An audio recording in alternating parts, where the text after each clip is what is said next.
Il-kabinet ta' Robert Abela għadu qed ikkaxkar saqajh dwar il-maħfriet presidenzjali mitluba mill-allegati eżekuturi tal-assassinju ta' Daphne Caruana Galizia, l-aħwa George u Alfred De Giorgio fejn qed jisqu illi għandhom informazzjoni diretta dwar l-involviment ta' ex-Ministru fil-qtila tal-ġurnalista u middleman ieħor. Naf il-waqt li Vince Muscat li nata sentenza ta' 15-il sena priġunerija wara li ammetta l-involviment tiegħu f'dan il-qtil makabru, sussekwentament wara li nata proklama brabta ma' każ separat qed jitlob maħfra presidenzjali oħra sabiex bħall-aħwa De Giorgio lest li jikxef ex-ministru u ministru preżenti fil-kabinett ta' Abela allegatament involuti f'attentat ta' serqa.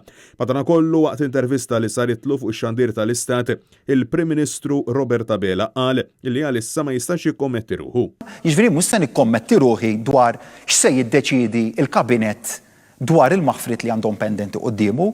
Karatteristika qawwija ta' Abela tul din l-intervista mxandra fl-ewwel ta' April kien l-attakk partiġan kontinwu kull meta jsib ruħu daru mal-ħajt.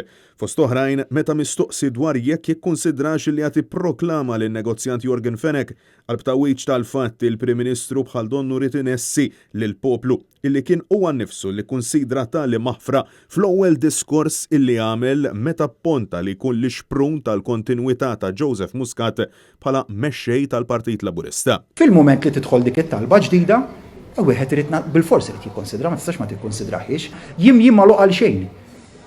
Jekk dik il-maħfra se sservi biex joħorġu fatti ġodda, kollox jiġi konsidrat. Robert Abela insista illi sa ċertu punt il-kapitlu dwar l-allegazzjonijiet waħda wara l-oħra ta' korruzzjoni rampanti fil-kuruturi ta' Kastilja taħt Gvern Laburista u wieħed magħluq u insista illi l-kriminalità naqset. Ingħalaq sa ċertu punt bil-mod kif il-Gvern affronta s-suġġett li l-kriminalità organizzata naqset drastikament jekk mhux għal kollox irnexxielna nrażnuha sew. Mistoqsi dwar l-aħħar żviluppi brabta mal-każ ta' tixħim u korruzzjoni allegatament imwettqa mill-ex Chief of Staff ta' Joseph Muscat Keith Schembri qabel insista li dan huwa l-aqwa mument għall-istituzzjonijiet wara illi ġiet konkluża l-inkjesta miftuħa mill-ex kap tal-Partit Nazzjonalista Simon Busuttil, pass illi dak iż-żmien kien kritikat minn Abela nnifsu. Il-mossa li għamel lillum il-mossa populista jrid iwaqqaf lill-maġistrati inkwirenti Aron Buġejja milli jagħmel il-konklużjoni tiegħu.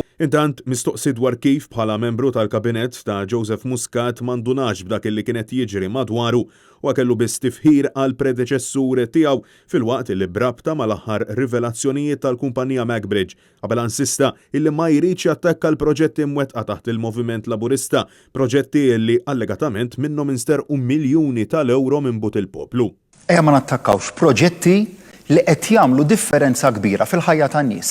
Intant brabta mas-sitwazzjoni tal-pandemija meta mistoqsi dwar il-vittmi kawża tal-firxa tal-virus fil-Gżejjer Maltin, Abela falla milli jikkalkulhom tal-inqas darba f'diskorsu u spjega illi ir-restrizzjonijiet mitluba mill-Partit Nazzjonalista għal xhur sħaħ introdotti mill-Gvern Laburista b'mod tard anke skont l-esperti tant li laħaq daħal unfirex lokalment il-varjant Brittaniku għad-detriment ta' saħħet il-poplu ser ikunu qed jitneħħew b'mod gradwali wara il-11 ta' April.